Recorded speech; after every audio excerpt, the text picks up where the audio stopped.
तो चलिए आज बात करते हैं भारत और उसके कचरे के बीच के एक बहुत ही उलझे हुए रिश्ते की।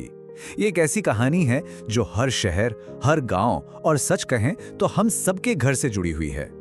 भारत के जो शहर तेजी से आगे बढ़ रहे हैं, उनकी चमक दमक के ठीक नीचे एक बहुत बड़ा संकट धीरे धीरे पनप रहा है। यह है कचरे का संकट, जो हमारी मॉडर्न लाइफस्टाइल की एक ऐसी सच्चाई है जो हमें अक्सर दिखाई नहीं देती। जरा इस नंबर पे गौर कीजिए, 1,60,000 टन से भी ज्यादा। ये वजन है उस कचरे का जो भारत के शहर हर रोज, जी हां, हर एक दिन पैदा करते हैं। अंदाजा लगाने के लिए सोचिए कि यह लगभग 20 कुतुब मीनार के वजन के बराबर का कचरा है। और ये कोई एक दिन की बात नहीं है, ये रोज की हकीकत है। तो चलिए इस समस्या को थोड़ा और गहराई से देखते हैं। जब हम कचरा कहते हैं तो इसका मतलब सिर्फ हमारी रसोई से निकलने वाला कूड़ा नहीं होता। असल में इसकी कहानी कहीं ज्यादा बड़ी और जटिल है। तो सवाल यही उठता है कि कचरे के इस विशाल पहाड़ में आखिर होता क्या है। इसे समझने के लिए हमें इसे इसके अलग अलग हिस्सों में तोड़कर देखना होगा। तो सोचिए, हमारे घरों से जो गीला सूखा कचरा निकलता है वो तो है ही, उसके अलावा खेतों से निकलने वाला वेस्ट, फैक्ट्रियों का जहरीला कचरा और बन रही इमारतों का मलबा भी है। और इन सब के ऊपर अस्पतालों से आने वाला बायोमेडिकल वेस्ट और हमारे पुराने फोन, लैपटॉप, टीवी, ये सब मिलकर कचरे का एक नया और खतरनाक पहाड़ बना रहे हैं जिसे हम ई वेस्ट कहते हैं। और सबसे बड़ी चुनौती जानते हैं क्या है? वो ये है कि हर तरह के कचरे से निपटने का तरीका बिल्कुल अलग होता है। आप प्लास्टिक को वैसे हैंडल नहीं कर सकते जैसे सब्जियों के छिलकों को करते हैं। हर एक के लिए एक अलग, एक खास स्ट्रैटेजी की जरूरत पड़ती है। और अब आते हैं ई कचरे पर। यहाँ एक बहुत ही चौंकाने वाला फैक्ट है। भारत दुनिया में ई कचरा पैदा करने वाला तीसरा सबसे बड़ा देश है।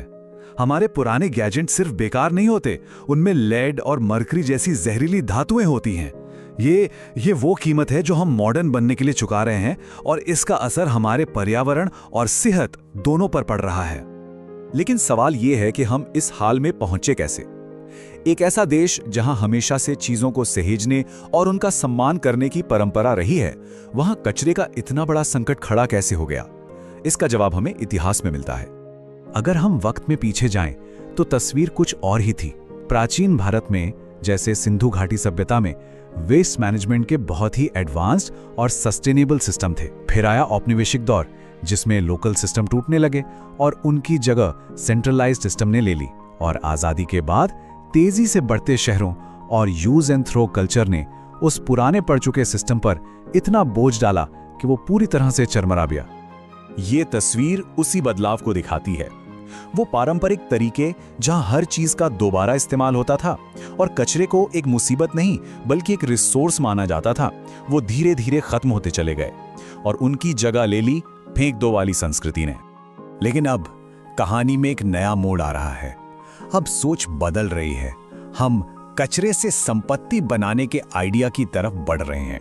एक ऐसा आइडिया जहां कचरे को एक प्रॉब्लम की तरह नहीं बल्कि एक रिसोर्स की तरह देखा जा रहा है। और यही सबसे जरूरी बात है, एक समस्या को एक फायदेमंद मौके में बदलना। यही वो सोच है जो भविष्य का रास्ता तय करेगी। तो इसका समाधान क्या है? इसका समाधान है एक सर्कुलर इकोनॉमी। ये एक ऐसा सिस्टम है जहां कुछ भी बेकार नहीं जाता। यहां बनाओ, इस्तेमाल करो और फेंको की जगह बनाओ, इस्तेमाल करो और फिर से इस्तेमाल करो का मॉडल अपनाया जाता है। मतलब हर चीज की कोई ना कोई वैल्यू होती है।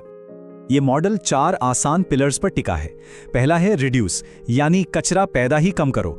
दूसरा है रीयूज, यानी चीजों को बार बार इस्तेमाल करो।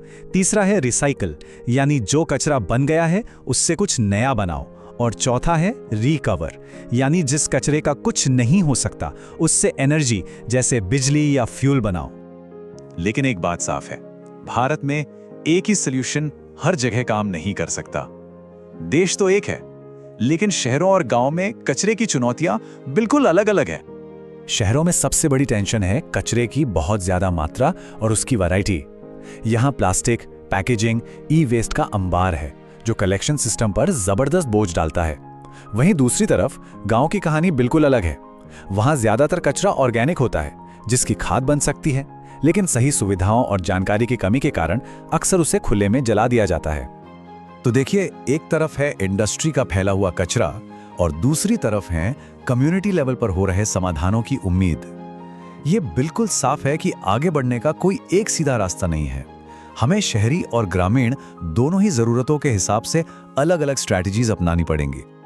तो आखिर में सवाल यही आता है, क्या सही टेक्नोलॉजी, नए आइडियाज और सबकी भागीदारी के साथ भारत अपने कचरे के इन पहाड़ों को भविष्य की सोने की खानों में बदल सकता है?